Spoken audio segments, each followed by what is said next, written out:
If you've looked at Figma sites for 3 seconds, there's no doubt where the inspiration for it came from.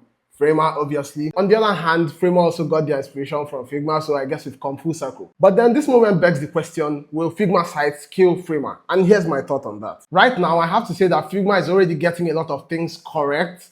And one of the first things is the layout. The layout is intuitive, it's very easy to navigate.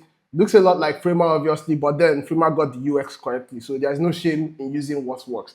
Secondly, you can use tokens that you built in Figma on Figma sites, and it makes your workflow a lot easier. And I really wish Figma had that token setup that Figma sites has right now. Third, which is something very, very brilliant that they've done, when you're creating text styles in Figma sites, you can create different breakpoints of that same text style within the same style. So you can define what that style looks like on the web breakpoint, on the tab breakpoint, and on mobile breakpoint, which is absolutely brilliant. Fourth thing is there are already several inbuilt interactions you can apply to your website to make it look better and more presentable. And the fifth thing, which is really brilliant, is there's no branding on the sites that you publish. Now, I don't know if it will always be like that or if they're just doing it for now, but that is absolutely brilliant. Now, that being said, there are things that are still lacking in Figma sites, but I know that they'll catch up eventually. So a few of them for me is the inability to use custom code components yet, but I know they're working on it because Figma Make is eventually going to be integrated with Figma sites, and the only way that's going to work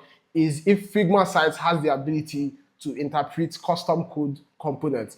Then the next thing is the lack of a CMS. Yes, Figma also announced they are working on that, so that should roll out soon as well. Then the third thing is the lack of advanced animation. So I've done a lot of decently crazy stuff in Framer, but so far I don't think I have those abilities yet in Figma sites. And if Figma sites is going to be able to compete now against Webflow, against Framer, you're going to need the ability to do very complex animations. Also, there's no scroll sections yet that can trigger animations.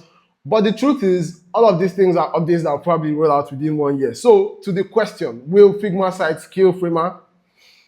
Sadly, there is a chance, but maybe not yet. But until then, I'll keep building my websites in Framer and hope for the best. And now you know.